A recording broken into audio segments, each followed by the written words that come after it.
சிறுத்தாலும் காரம் பெருசுன்னு சொல்லுவாங்க. அது எத்தனை உண்மையை நிரூபித்து விட்டாங்க எதிரணி. இதுக்கு கல்வி அணியில் இருந்த அலெக்சாண்டர் என்ன பதிலடி தராங்கன்னு பார்க்கலாம். வாங்க வாங்க. அவையில் உள்ள அனைவருக்கும் என் அன்பான வணக்கத்தை கூறி, கல்விதான் சிறந்தது, கல்விதான் ஒவ்வொருவரை முழு மனிதனாக்கும் என்ற கருத்தை உங்களிடம் பேச வந்துள்ளேன். கற்கை நன்றே கற்கை நன்றே, பிச்சை புகினும் கற்கை நன்றே என்கிறது நருந்தொகை. இதிலிருந்து என்ன தெரிகிறது நடுவர்களே? பிச்சை எடுத்தாவது படிக்க வேண்டும். கரெக்ட், பிச்சை எடுத்தாவது படிக்க வேண்டும் என்று நம்ம ஔவையார் சொல்லியிருக்கிறாங்க. கல்வியில விடு இருண்ட விடு என்கிறார் பாரதிதாசன். பெற்ற மகன் கைவிட்டாலும் கற்ற கல்வியே கைவிடாது என்கிறார் மகாத்மா காந்தி. என் தூக்கு கையில் மற்ற மடுவரை படித்திருந்தார் உமர்முத்தன். நடுவர் அவர்களே, எதிரணியிலிருந்து நம்ம பிரமோத்தவர்கள் சொன்னாங்க, ஒழுக்கம் என்ற ஒரு பண்பு போதும் 1000 படி. எத்தனை படி?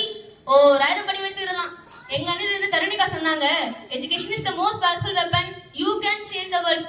இதுக்கு அர்த்தம் என்னன்னா, இந்த உலகை மாற்ற மிக சக்தி வாய்ந்த ஆயுதம் கல்வி மட்டும்தான். அது நெல்சன் மண்டேலா கூறியிருக்கிறாங்க. நடுவர் அவர்களே, உங்களிடம் ஒரு கேள்வி கேட்கிறேன்.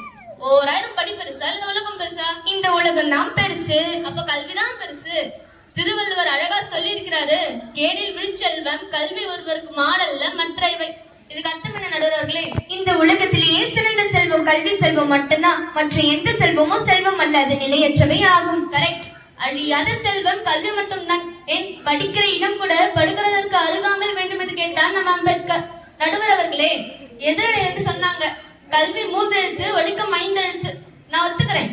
ஆனா அந்த 3 எழுத்து தான் என் தலையெழுத்தியும் உங்க தலையெழுத்தியும், ஏன் இந்த உலகத்தின் தலையெழுத்தியும் அதுதான் மாட்டுது. அப்பப்பா என்ன ஒரு சரவெடி. எனவே நடுவர் அவர்களே, கல்விதான் சிறந்தது என்று கூறி விடைபெறுகிறேன். நன்றி. அருமை அருமை. சரி, இன்னும் மகிழ்ச்சியோட நிஷாந்த் அவர்களை வருக